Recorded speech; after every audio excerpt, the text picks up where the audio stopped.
에스겔서 13장 6절 이하에 보면요, 이런 말씀이 있어요.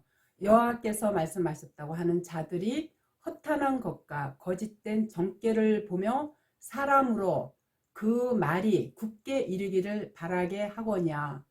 여호와가 보낸 자가 아니라 너희가 말하기는 여호와의 말씀이라 하여도 내가 말한 것이 아닌즉 어찌 허탄한 묵시를 보며 거짓된 정죄를 말한 것이 아니냐. 그러므로 나 주 여호와가 또 말하노라. 너희가 허탄한 것을 말하며 거짓된 것을 보았은즉 내가 너희를 치리라. 나 주 여호와의 말이니라. 여호와께서 말씀하셨다고 하면서 얘기하는 자들이 하는 소리가 허탄한 것과 허탄은 진리나 타당성이 없이 거짓되고 믿업지 않다는 뜻이거든요. 그러한 허탄한 거짓 정죄로 자기들의 생각으로 말하면서 이를 마치 하나님의 계시를 받은 것처럼 말하고 이러한 것들이 꼭 이루어질 것이라고 말하는 오늘날 목사들을 이미 에스겔 선지자를 통해서 이렇게 밝혀 놓았어요. 이 얼마나 성경이 정확하고 그야말로 한치의 어긋남이 없는지. 저는 성경을 읽으면 읽을수록요, 그 하나님의 그 전지전능한 그 섭리에 저는 감탄할 수밖에 없어요. 어떻게 오늘날 특히 우리 한국교회 그 현상이 이 에스겔 선지자가 미리 다 내다본 것처럼 이렇게 정확하게 밝혀 놓았느냐는 것이죠. 그렇지만요, 이렇게 말하는 자들은요, 여호와가 보낸 자들이 아니라고 하나님께서 분명하게 말씀하셨어요. 따라서 이와 똑같은 말씀을요, 신약에서도 그 하나님이신 그 하나님께서 이 땅에 육신의 옷을 입고 예수라는 이름으로 말씀으로 오신 예수 그리스도께서 마태복음 24장 4절 이하에 똑같이 말씀해 놓으신 게 있어요. 마태복음 24장 4절 이하에 보면 너희가 사람의 미혹을 받지 않도록 주의하라. 많은 사람들이 내 이름으로 와서 이르되 나는 그리스도라 하여 많은 사람을 미혹해 하리라. 그러니까요, 가끔씩 즐겨하는 그 농담이 있어요.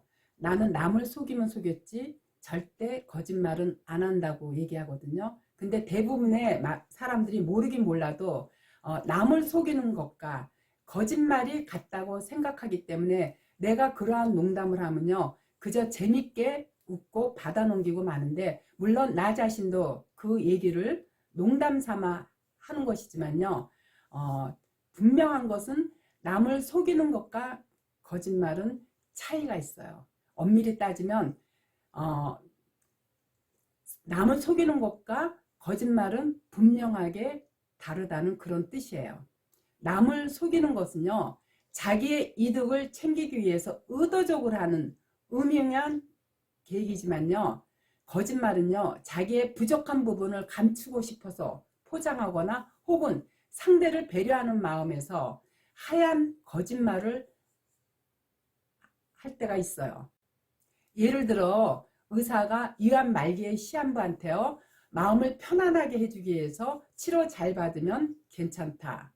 또는 남성이 여성한테 호감을 사기 위해서 나이보다 젊어 보인다거나 예뻐 보인다는 등, 때론 자기가 싫어하는 대상을 향해서 남한테 그 상대방의 약점을 가장해서 얘기할 때 그러한 거짓말 속에는요, 자기 어떤 이익을 위해서 하는 말이 아닌 거거든요.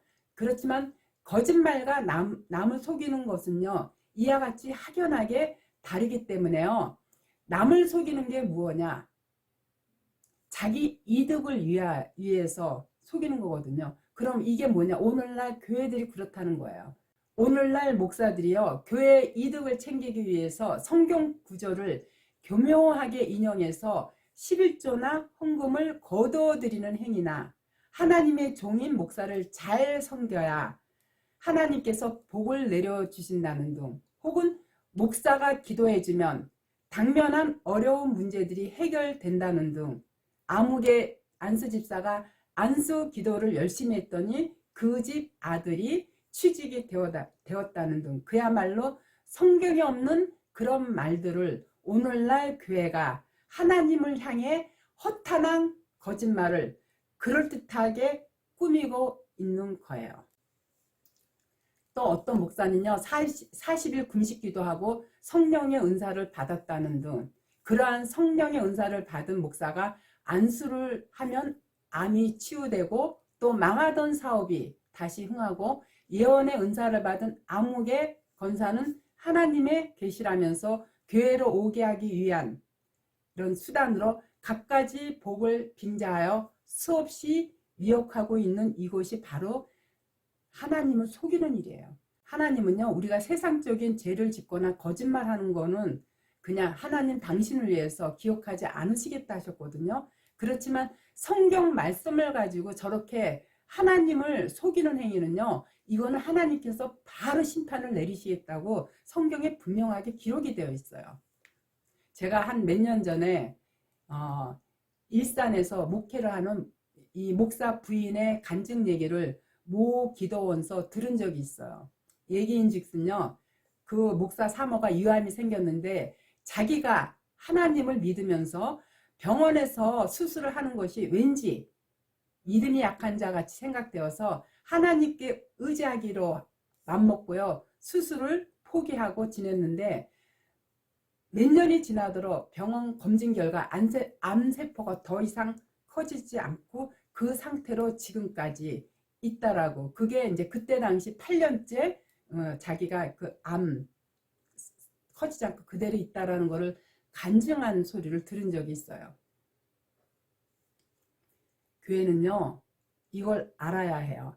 의사나 약사의 손을 빌려서 치료하는 것도 바로 하나님의 손길이에요. 그런 간증 때문인지 몰라도요 그 목사 사모의 그 간증 때문인지 몰라도 그리고 그 다음에 그 기도원 목사한테 들은 얘기로는요 어떤 독지가가 나타나서 그 간증을 한 그 사모의 그 교회에 그야말로 1, 20억도 아니고 200억을 헌납해 가지고 교회를 크게 새로 짓는다는 얘기를 듣고요 오늘날 그야말로 목사들의 성경에 없는 말씀으로 선교하는 그 자체가 바로 하나님을 속이는 가장 큰 죄악이라고 저는 생각을 해요.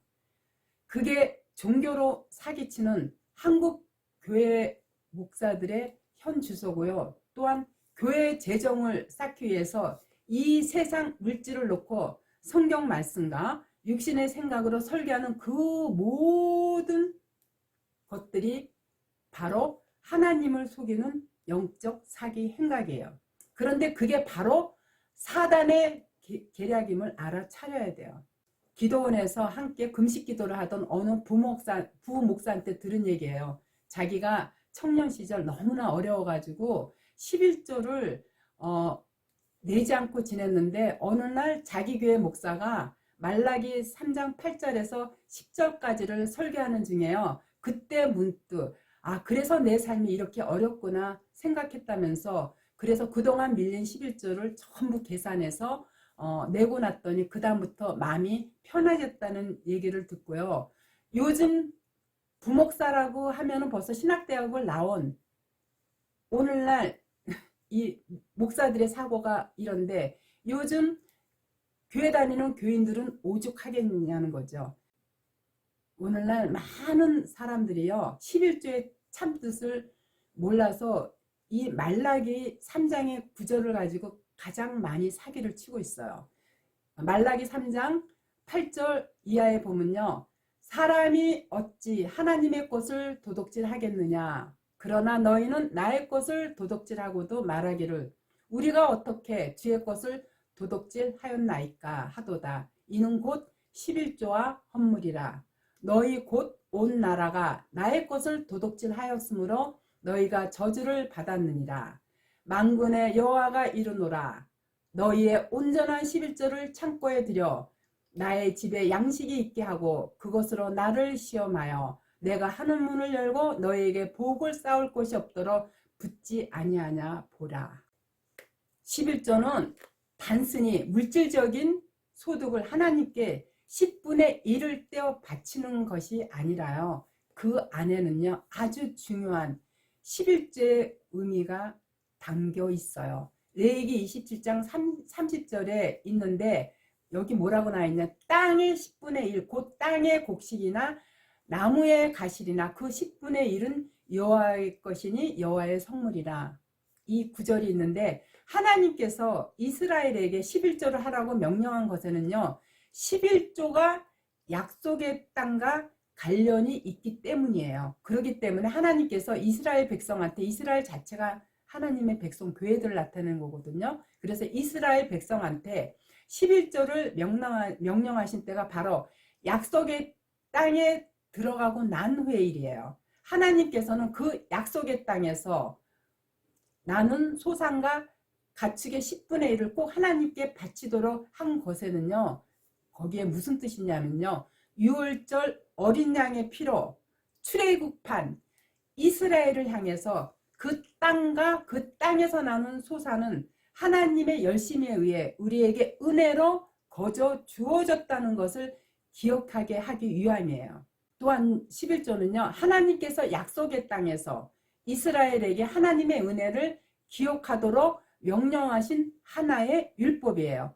그러기에 온전한 11조를 하나님께 드릴 때 이 세상 그 어떤 것과도 비교할 수 없는 가장 큰 복인 영생이란 복을 쌓을 것이 없도록 부어주시겠다고 하신 거거든요.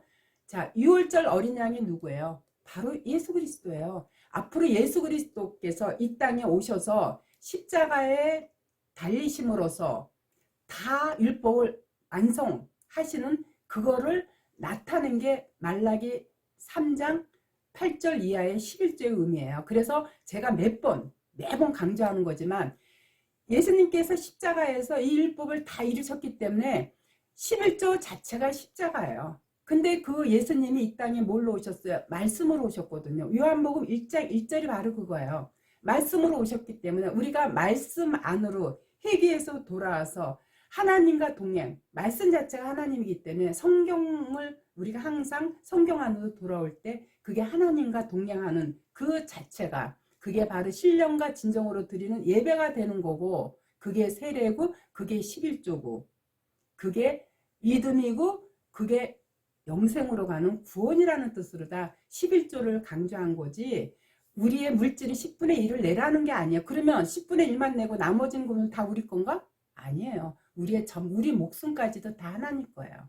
근데 우리는 죄를 지어서 사망으로 갈 수밖에 없는데 하나님이신 그 예수 그리스도께서 십자가에서 율법을 다 이루심으로써 우리한테 죽어도 죽지 않는 영생을 주신 거를 우리가 말씀을 통해서 깨달아 할 때 그 은혜가 너무 충만해서 신령과 진정을 다해서 예배를 드리는 게 바로 그게 11조의 참 뜻인 거예요. 그러니까 여러분 목사들한테 속지 말고요. 요즘같이 어려운 시기에 구습의 10분의 1 엄청난 거예요. 그거 바치지 말고요. 11조가 무엇인지 온전하게 깨닫고 말씀 안으로 회개해서 돌아오시면 성경 자체가 하나님과의 동행이에요. 그래서 그 말씀 안에서 날마다 11조를 드리는 여러분이 되셨으면 해요. 아시겠죠?